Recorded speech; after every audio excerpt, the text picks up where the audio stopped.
First thing, there's a lot of injuries that are really easy to prevent. So long sleeves, some kind of gloves, some kind of eye protection. You want long sleeves and gloves in case you slip and your hand or arm gets in the blade. That's a cut you don't need. And eye protection, so if there's a metal shard come off the tool or pieces of dirt or bark, wind comes up and blows dirt in your face, or if you're using some kind of lubricant, it doesn't splash in your eyes. And I like to have a handle on the file and a little guard, so if I do slip, it hits that and not my fingers. And having a sharp file is always good, and there's different sizes, so this is a nice size for packing in the woods. I'd like to have a bigger one in the shop, and then for sharpening, like a Pulaski, which tool we're mostly using, if I can find, if the grub end is sharp enough, if I can get it in and find a nice log, I like to just method to hold it. Yeah, that sounds pretty good. If you can anchor it in the log, and you be careful not to fall on the blade, and kind of anchor it here so you're holding the blade so it isn't wiggling. And then there's a couple different methods. One is to push it in across like this. And another method is that I prefer is kind of hold that bottom end with one hand and slide it across this way. And then files are designed to cut one direction. So you can feel it's designed to cut this way. If you try to come back this way, it'll just slide off. Kind of hear the sound there. It's not doing anything. But here you can hear it actually cutting the steel. And so it's kind of a little trial and error how much pressure to put on it. But you can look and you can see if you're starting to get shavings off. So it's doing what you want if you are. Do a few strokes on one side and then do the other. On the other side of the blade, you're going the other opposite direction. So, like this. Or, I kind of prefer to use this, have a little more control. And then you can stop every little bit and look and see if you're cleaning off the parts you want. If you've got nicks or whatever, and then the blade like this. So ideally you want it, something like that. And if it starts to get like this, that'd be good if you're chopping roots and stuff. But for chopping logs, it'll take you a lot longer. So you want the blade a little more like this, and you can get it too sharp, and it'll break a lot easier. So kind of something like that, so you can look and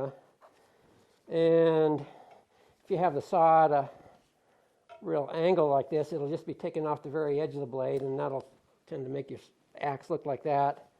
And so you want it more vertical, and you can kind of look, and there'll be a shiny spark going across where you're going. So if your axe is kind of like that and you want to take it off, you can, just file across and take that shoulder down a little bit, and just keep at it. A few strokes on one side, a few strokes on the other side, and looking at it, making sure you're taking off the parts you want. And then another method is to just find a nice little rock or log or something. Ideally maybe something a little bit bigger than this, but so you can hold it secure on the ground. And then the same thing.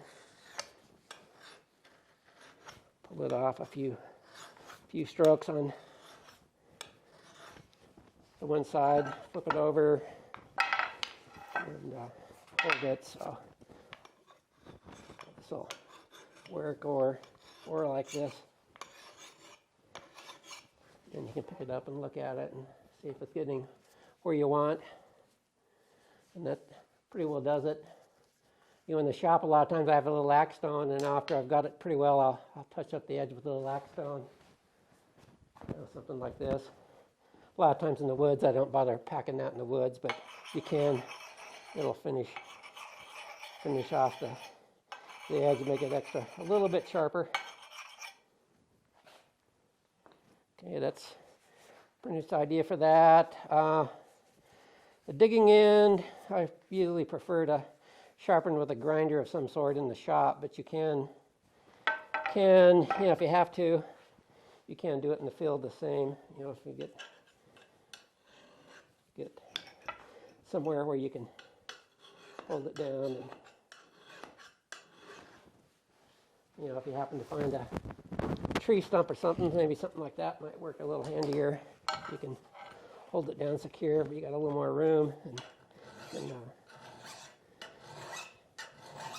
sharpen it like that, and then look to see if you're getting where you want. And another tool, sharpening the wood, excuse me, with a shovel. It really makes a difference, especially if you're having to dig drains and stuff, trying to drain a bog, wet piece of the trail. And the same thing, you can just hold it down secure and do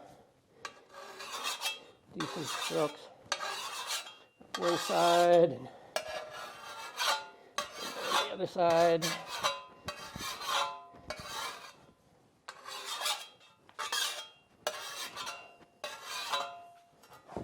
And pull it up looking at it, and you know, if you've been using that, it'll be cut pretty blunt, and you want to get it so it's sharp and edges like a knife to cut, and it'll just do a lot more if you're actually doing a lot of digging with it. That's pretty much,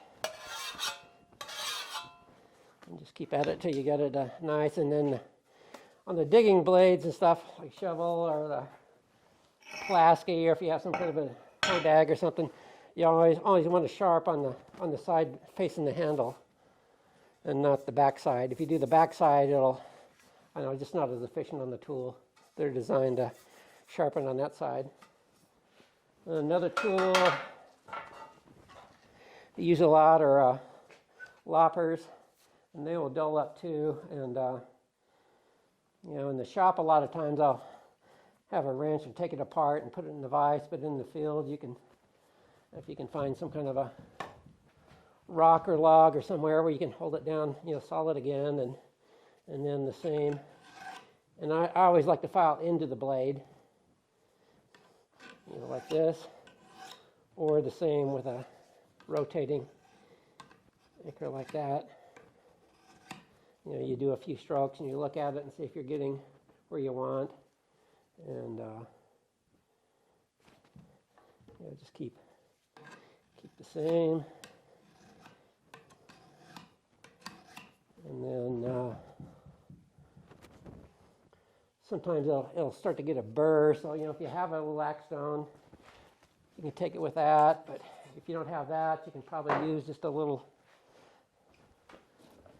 piece of wood and take off that burr